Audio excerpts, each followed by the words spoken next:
আজকে আমরা কথা বলবো বেদাত সম্পর্কে।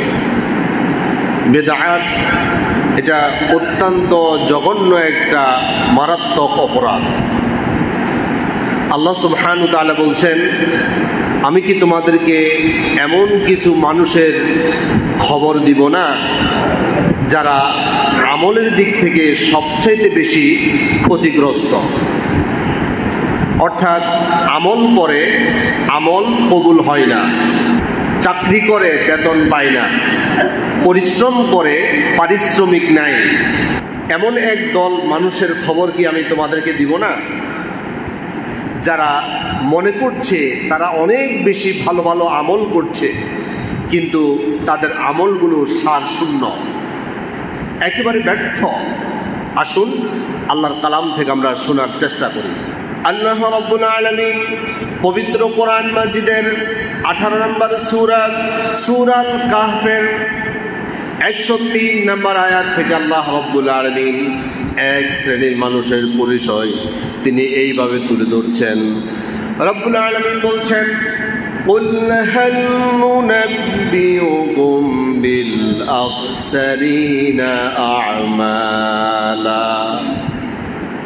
قُلْ হে নবী আপনি বলে দিন, হাল নুনাব্বিউকুম, এমন কিছু সংবাদ কি আমি তোমাদেরকে দিব না, বিল আখসারিনা আমালা, আমলের দিক থেকে যে মানুষগুলো বেশি ক্ষতিগ্রস্ত। এবার আল্লাহ রাব্বুল আলামিন বলছেন, আল্লাযীনা দাল্লা সা'য়ুহুম ফিল হায়াতিদ দুনিয়া ওয়া হুম ইয়াহসাবুনা আন্নাহুম ইউহসিনুনা সুনআ। আল্লাযীনা দাল্লা সা'য়ুহুম ফিল হায়াতিদ দুনিয়া, দুনিয়ার হায়াতের মধ্যে যা কিছু তারা অর্জন করছে সব কিছু ব্যর্থ। এরপর আল্লাহ তাআলা বলছেন, ওয়াহুম ইয়াহসাবুনা আন্নাহুম ইউহসিনুনা সুনআ, তারা মনে মনে ধারণা করছে তারা অনেক ভালো ভালো কাজ করতেছে।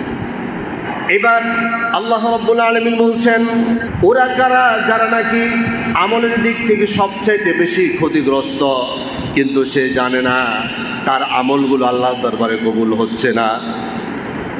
সে আশা করে বসে আছে কিয়ামতের দিন আল্লাহ সুবহানাহু ওয়া তাআলা তাকে অনেক বেশি পুরস্কৃত করবেন, কিন্তু সবচাইতে বেশি লাঞ্ছিত হবে, সে সবচাইতে বেশি ক্ষতিগ্রস্ত হবে, সে এটা নিজেও জানে না।